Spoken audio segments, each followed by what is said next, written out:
Welcome to legend TV. నేను మీ Anil. BJP అయితే కొత్త తరహా లీడర్లు అధ్యక్ష పదవులు అయితే మార్చాలని చూస్తూ ఉంది. పార్లమెంట్ ఎలక్షన్స్, అసెంబ్లీ ఎలక్షన్స్ అయితే అయిపోయాయి. మరి ఇప్పుడున్న కాంగ్రెస్ కానీ బీఆర్ఎస్ కానీ ధీటుగా వెళ్ళే ప్రణాళికలు అయితే బీజేపీ అయితే చేస్తూ ఉంది. గతంలో మనం చూసుకున్నట్లయితే అసెంబ్లీ ఎలక్షన్స్ కంటే ముందు బండి సంజయ్ని తొలగించి కిషన్ రెడ్డి అయితే పెట్టడం అయితే జరిగింది. తరువాత ఇప్పుడు చూసుకున్నట్లయితే మరి తను కూడా ఎలక్షన్స్ తర్వాత తను కూడా మార్చే ప్రయత్నంలో అయితే బీజేపీ అయితే ఉంది. గతంలో కూడా వాళ్ళు ముందే చెప్పారు, ఎలక్షన్స్ వరకే కిషన్ రెడ్డి అయితే అధ్యక్ష పదవిలో అయితే ఉంటారు, తర్వాత మార్పు చేస్తామని బీజేపీ కూడా అధిష్టానం అయితే ముందే చెప్పడం అయితే జరిగింది.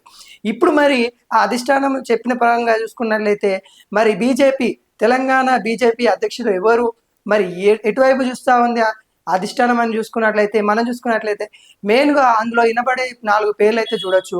ఈటెల రాజేందర్ గారు, బండి సంజయ్ గారు, మరియు రఘునందన్ రావు గారు, ఇంకా మహిళా కోటలో చూస్తే డికే అరుణ గారికి అయితే ఈ నలుగురిట్లలో ఒకరికి వచ్చే ఛాన్సెస్ అయితే ఉన్నాయి. మరి ఈ నలుగురిలోనే చూసుకున్నట్లయితే విన్నింగ్ ఛాన్సెస్ అయితే దాదాపుగా ఈ అందరికీ ఉండే ఛాన్సెస్ అయితే ఉన్నాయి. మరి వీళ్ళలో మెరుగైన ఫలితాలు అంటే తెలంగాణలో ఇప్పటికైతే గతంలో చూసుకున్నట్లయితే అసెంబ్లీ ఎలక్షన్స్ కానీ ఇప్పుడు పార్లమెంట్లో అయితే ఎలక్షన్స్ కానీ బీజేపీకి అయితే గతంలో కంటే ఇప్పుడైతే మెరుగైన ఫలితాలు అయితే వస్తూ ఉన్నాయి. దాన్నే ఉత్సాహంగా పార్టీలో ముందుకెళ్ళడానికి, మరి అదే ఉత్సాహము బీజేపీలో కొనసాగడానికి అయితే బీజేపీ అధిష్టానం అయితే ప్లాన్ చేస్తూ ఉందని అయితే మనకైతే తెలుస్తూ ఉంది. మరి ఈ నలుగురిట్లలో ఎవరికి ఇస్తుంది అధిష్టానము? మరి ఈటెల రాజేందర్ గారు అయితే మనం చూసుకున్నట్లయితే మల్కాజ్గిరి నుండి అయితే అత్యధిక మెజార్టీ అయితే గెలవబోతున్నారని మనకైతే తెలుస్తూ ఉంది. మరి అతనికి కేంద్రంలో పదవి ఇస్తారా, లేకుంటే మరియు ఇక్కడ అధ్యక్ష పదవి ఇస్తారా అనేది అయితే మనం అయితే చూడాలి. తన పేరు కూడా ప్రధానంగా అయితే మనకు అధ్యక్ష లిస్టులో అయితే తన అయితే వినబడతా ఉంది.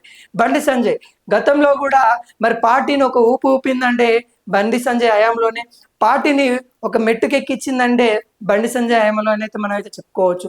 అలాంటి గతంలో ఉన్న బండి సంజయ్ గారు కూడా మరి కేంద్ర పదవి లేకుంటే అధ్యక్ష పదవి ఇచ్చే ఛాన్సెస్ అయితే బీజేపీలో అయితే కనబడతా ఉంది. మరి ఇక్కడ కిషన్ రెడ్డి కూడా మరి అయితే మొన్నదాకైతే అధ్యక్షుని అయితే తనైతే ఉన్నారు, కేంద్ర మంత్రిగా కూడా ఉన్నారు. కానీ తను గెలిస్తే ఇప్పుడు మళ్ళీ గెలిస్తే కనుక తనకైతే కేంద్ర పదవి ఉండే ఛాన్సెస్ కొంతవరకు అయితే తక్కువనే చెప్తా ఉన్నారు అధిష్టానము ఆలోచించే ప్రకారం అయితే.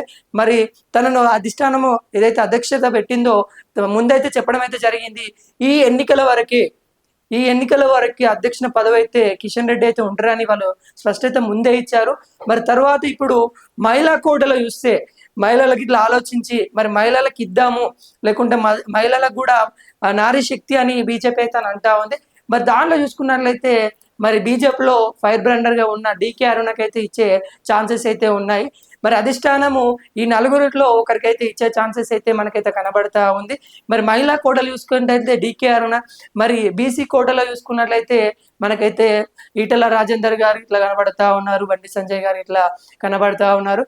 మరి రఘునందన్ రావు కూడా మనకైతే అధిష్టానం అయితే చూస్తూ ఉంది. మరి మెదక్లో ఎటువంటి రిజల్ట్ వస్తాయి, మరి ఆ రిజల్ట్ వచ్చిన తర్వాత గతంలో కంటే 4 సీట్లు ఉన్న ఎంపీ సీట్లు ఇప్పుడు బీజేపీకి 8 వస్తాయని ఆశిస్తూ ఉన్నారు. మరి ఆశించిన సీట్లు వస్తాయా, లేకుంటే ఇంకా పార్టీలో కొత్త ఉత్సాహం, లోకల్ బాడీ ఎలక్షన్స్ కూడా వస్తూ ఉన్నాయి, దాంట్లో కూడా మరి బీజేపీ అయితే వెళ్ళాలి. మరి ముందుకెళ్ళడానికి వాళ్ళైతే చేస్తున్న ప్రణాళికను కూడా చెప్పుకోవచ్చు. మరి అధిష్టానం ఏం నిర్ణయిస్తుంది, మరి ఇప్పుడైతే ఎలక్షన్స్ రిజల్ట్ వచ్చిన తర్వాత అయితే మరి అయితే ఈ అధ్యక్ష పదవి ఎవరికనేది మనకైతే తెలియబోతా ఉంది. మరి అధిష్టానం ఏం ఆలోచిస్తూ ఉంది, పార్టీలో కొత్త తరహా ఉత్సవం అయితే నింపడానికి అయితే బీజేపీ అయితే మనకైతే కనిపిస్తుందని అయితే గమనించవచ్చు.